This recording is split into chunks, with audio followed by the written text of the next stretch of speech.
So this is my second video on chess rating intimidation, and more specifically how to avoid it. And the first point that I want to stress is that if you allow yourself to have a low rating, it's not going to work in your favor. You want the chess intimidation to work for you.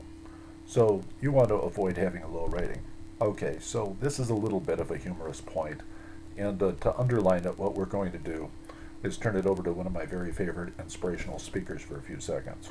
You can be a millionaire and never pay taxes. You can have $1 million and never pay taxes. You say, Steve, how can I be a millionaire and never pay taxes? First, get $1 million. Now, So, first, get $1 million is the same as first, avoid having a low rating yourself. Start out high. So, credit given to Steve Martin. There's something very interesting about that kind of inspiration and that kind of go-gettingness that people have.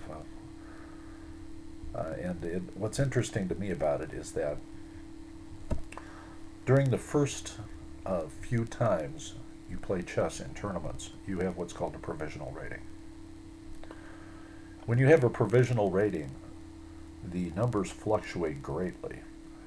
If you win your first few provisional games, you could have an extremely high provisional rating. When your provisional period after so many games, it used to be, I think, 16, now it may be in the 20s, I don't remember, and they're changing the formula constantly. You could come out very high. Your goal is to come out very high. So how do you do that? Well, first of all, don't start playing tournament chess until you're a strong club player. I know that the Chess Federation people are going to say, well, you're never going to become a strong player unless you play tournament chess. But the fact is that when you become a strong club player, and most clubs, people stop playing in clubs at a certain point because chess starts boring them. And it's when they start transferring into the Class A world. Usually there's a king of a chess club somewhere, or perhaps a queen, and those people are 1800 plus. Now, I'm talking about people who just show up for casual chess. They're not a member of some amazing chess club that has 200 members and they're all rated like 2100 and them. These chess clubs do exist, but mostly for tournament purposes. I'm talking about casual play chess clubs, people who get together to have fun at like a deli or a community house or a firehouse or some place, once a week. Then they play occasional tournaments on weekends. Once they start getting into Class A type play, they stop coming to chess club because it bores them. They can beat pretty much everybody there, and there might be one person who hangs around and everybody fears them. So the fact is that you can avoid having a low initial rating by starting high in your chess club. Play in your chess club for a period of time. It might take a month, might take a year. Build yourself up to the point where you're playing the very top players in your chess club really well, and then start playing tournament chess. And believe me, the provisional people who enter tournaments with no ratings are feared by everyone because nobody knows exactly how they're going to play, especially people from other countries, who possibly even have a rating under their own federation but come in anew in the new federation system. So that is the first rule. The next rule about starting high is fighting for draws.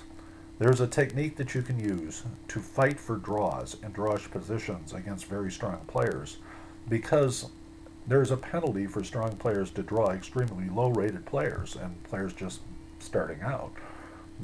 Their penalty is they lose plenty of points. And a lot of times they are incented to go for wins when they shouldn't, when there is no win. So if you can get in drawish type positions against these players, the best way to do that is to go for a win, to try to beat them, but keep a draw in hand in mind. They will have to press, they will have to push, and that results in losses for them. So when you can fight for draws and avoid losses yourself, you're going to start a lot higher. The second rule that I have is